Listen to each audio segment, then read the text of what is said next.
नमस्कार, मैं अभिमन्यु कुमार आपके सामने एक कविता लेके आए हैं जिसका शीर्षक है मनुष्यता।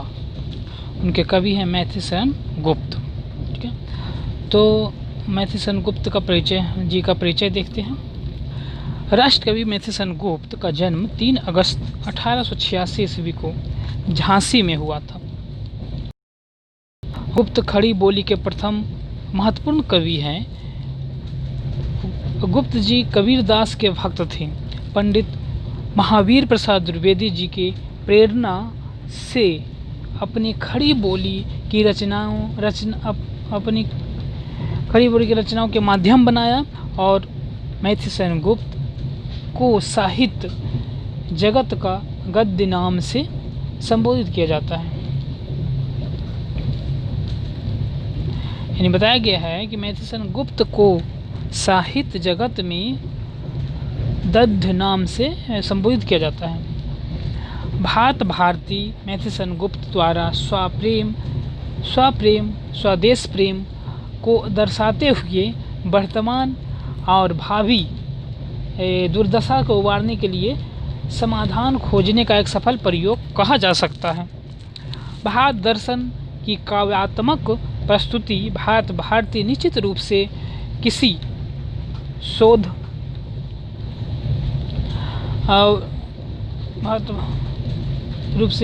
शोध से कम नहीं है आकी जा सकती है। गुप्त जी का 12 दिसंबर 1964 ईस्वी को झांसी में निधन हुआ। उनकी प्रमुख कृतियां इस प्रकार हैं, जिसमें पंचवटी, साकेत, जयतर्थवध, यशोदा, द्वापर, झंकार, भारत, जय भारत, ये सब उनकी प्रमुख रचनाएं हैं। देखिए, इसके माध्यम से कहे हैं कि दुख शोक जब जो आ पड़े सो धैर्य पूर्वक सब सहो, होगी सफलता क्यों नहीं, कर्तव्य पथ पर दृढ़ रहो, अधिकार खोकर बैठ जाना या महादुष्कर्म है, न्यायार्थ अपने बंधुओं को भी दंड देना धर्म है। ये इनका मैथिसन गुप्त जी का है। और मनुष्यता कविता जाने से पहले और कुछ उनकी जो प्रमुख कविता हैं, जो परिचित कविता हैं, जिन्होंने ये कृति प्राप्त की है, जिसमें ये है प्रेरणादायक कविता है। ना हो नर हो ना निराश करो मन को, नर हो ना निराश करो मन को, कुछ काम करो, जग में रहकर निज नाम करो, यह जन्म हुआ किस अर्थ अहो, समझो जिससे या व्यर्थ न हो, कुछ तो उपयुक्त करो तन को, ना नर हो ना निराश करो मन को।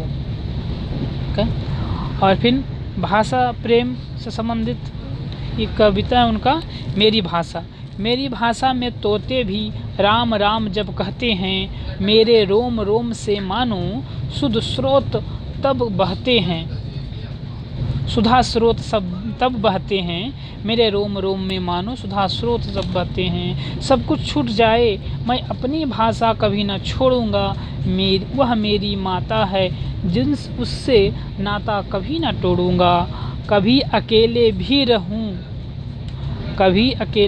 रहूँगा मैं तो भी सोच न लाऊंगा, कभी अकेले भी रहूँगा मैं तो सोच न लाऊंगा, मेरी भाषा में तोते भी राम राम जब कहते हैं, मेरे रोम रोम में मानो सुधा स्रोत जब बहते हैं। ये कविता है मातृ मंदिर। भारत माता का यह मंदिर, समता का संवाद यहाँ, सबका शिव कल्याण यहाँ, पावे सभी प्रसाद यहाँ, नहीं चाहिए बुद्धि वैरागी, भला प्रेम उन्माद यहाँ, कोटि कोटि कंठों से मिलकर उठे एक जयनाद यहाँ, जाति धर्म या संप्रदाय का नहीं भेद व्यवधान यहाँ। अब देखते हैं उस कविता को, मनुष्यता कविता की पंक्तियाँ।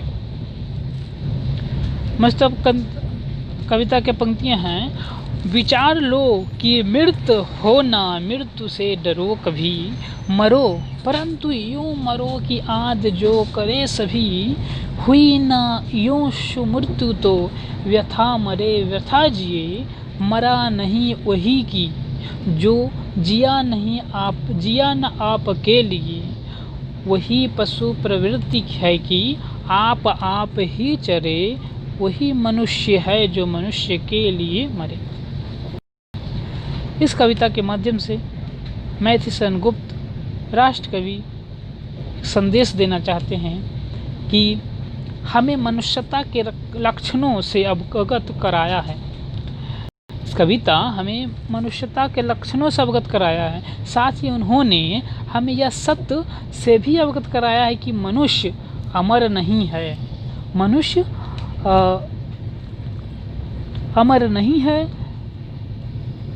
उन्होंने साथ ही हमें यह सत्य से अवगत कराया है कि मनुष्य अमर नहीं है, मनुष्य मरणशील है। इस बात को हमें स्वीकार करना चाहिए, तभी हमारे अंदर से मृत्यु का भय दूर होगा। कवि के अनुसार मृत्यु कहलाने का अधिकार उसी को है जो मनुष्य जो दूसरे के हित तथा दूसरे की खुशी के लिए जीता है और मरता है। ऐसे मनुष्य को मृत्यु के बाद भी उन्हें उसके अच्छे गुणों के लिए युगों युगों तक याद किया जाता है। इसी प्रकार परोपकारी मनुष्य मरकर भी दुनिया में अमर हो जाता है, जबकि स्वार्थी मनुष्य केवल अपना भला और स्वार्थ सोचते हैं और खुद के लिए जीते हैं। ऐसे लोगों को मर जाने पर उन्हें लोग आद नहीं रखता। कवि के अनुसार ऐसे मनुष्य पशुओं में अंतर नहीं होता है, क्योंकि मनुष्य भी दूसरे के बारे में ही सोचे बिना केवल अपने हित के बारे में सोचते हैं, तो ऐसे ही जीवन यापन करते हैं जैसे एक पशु करता है।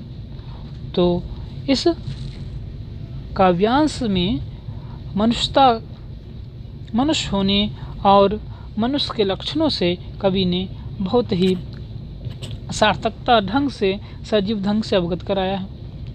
बहुत बहुत धन्यवाद। अब अगले वीडियो में देखेंगे इस कविता के अगले काव्यांश को।